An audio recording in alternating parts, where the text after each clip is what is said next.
Hey team, today we talk about the 5 craziest facts about the piece of art known as the Nefertiti bust, coming up on Studio-214.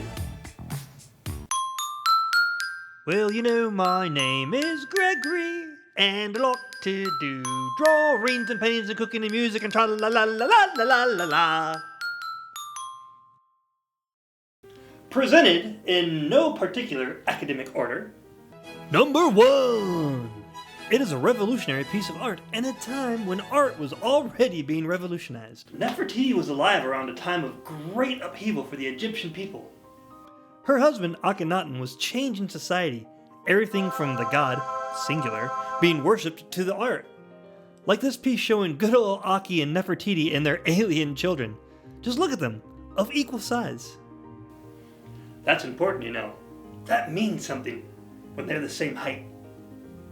It didn't stop there. The revolution, while not televised, was immortalized in stone with a plaster facade.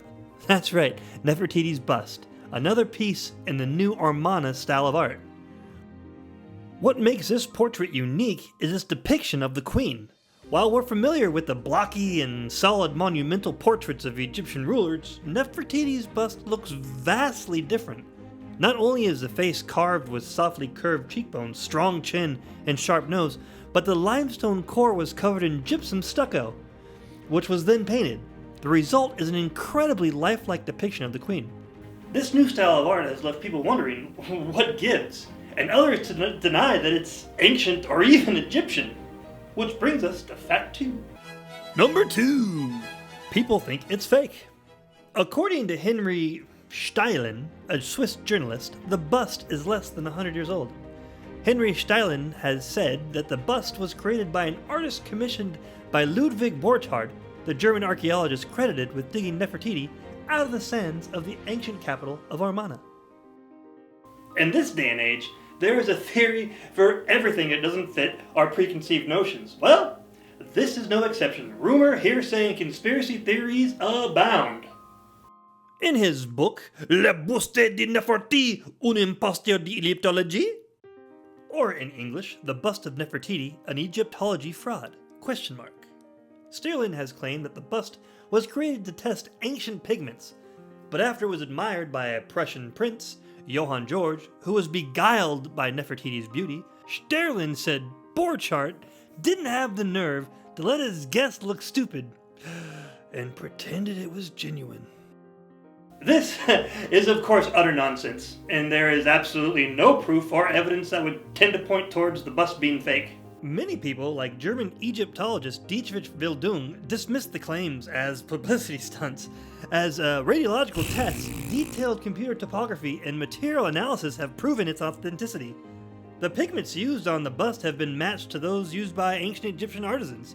The 2006 CT scan that discovered the hidden face of Nefertiti proved without doubt, according to Science News, that the bust was genuine.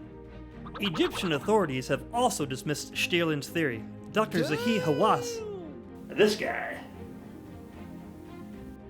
has said, Sterling is not a historian, bro. He is delirious, man. Hawass later said that the new style seen in the Nefertiti bust is part of changes introduced by Akhenaten, the husband of Nefertiti. But that doesn't stop. Oh, so many people from believing it.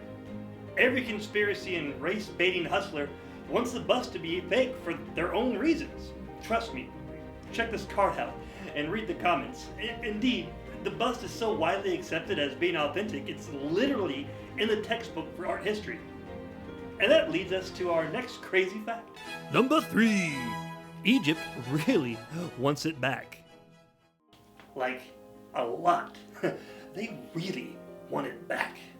Long story short, anyone looking for artifacts that wanted to keep them and get paid had to split the loot with the authorities. Turns out, for a bunch of different reasons, it was the French at this time. Borchardt listed everything, but downplayed the things he really wanted. And he wanted Nefertiti. He put it all up for inspection, and the official was all like, "This it?" Yep. And the dude didn't look. Borchardt said later, "The gent in Cairo were just too slack to look in the box." The deal was agreed to. Everything was legal. Well, people want to revisit it. Leading the charge is this guy again. Hawass said, in regards to how the German Oriental Society, the organization that was permitted to dig in Amarna, where the bust was found, handled the inspection, quote, "Consequently, there has been fraud, bro. In the bust of Nefertiti was removed from the country in an unethical manner, man. You know? That's why it's alright as Egyptians to renew demands for the return of the bust to Egypt, you know? Dang, bro." So Hawass is all like, "Hey, Germany, give it back." And Germany's all like, nah, it's too delicate to travel, yeah. And Hawass is all like, nuh-uh, we promise. Let us just borrow it. We promise. You'll get it back. This isn't Indiana Jones. And Germany's still like, no. Okay, I'm going to boycott you. Okay, but it's still no. Okay, now I'm going to organize a worldwide boycott. Still no. We will make the lives of these museums miserable. Zawi Hawass, the flamboyant director of the Egypt's Supreme Council for Antiquities, threatened in April. It will be scientific war. Hawass stepped up his campaign, asking 5 other museums in Germany, Great Britain, France, and the US to loan iconic Egyptian artifacts, including the British Museum's Rosetta Stone and the Zodiac in the Louvre, for the opening of Egyptian's National Museum in 2011. To which the cultural minister of Germany said, the Nefertiti will never leave Germany. Which is crazy, because that's what this guy said. Number 4. Hitler loved it and protected it. That's right, the world's craziest asshole had good taste in art and wouldn't give the bust back to Egypt either. Not drawing comparisons, but it is an awkward coincidence, a shared sentiment with Germany's biggest monster. Those suck. During the Nazi years, Luftwaffe chief Hermann Goering planned to give it back to Egypt, but old Adolf, he said, "Nein, nein, nein, nein, nein, nein, nein!" Said the bust would have a place in pride in a museum for Germania. The expanded Berlin was due to be the capital of the Thousand-Year Reich. The statue was famously admired by Adolf Hitler, who referred to it as a unique masterpiece, an ornament, a true treasure. Nefertiti was a particular favorite of Hitler's, and for 4 years had been kept along with many of Germany's priceless artistic treasures inside a fortified anti-aircraft gun tower next to the Berlin Zoo. However, with the Russians advancing, she was moved 480 clicks southwest to an ancient salt mine beneath the Thuringian forest.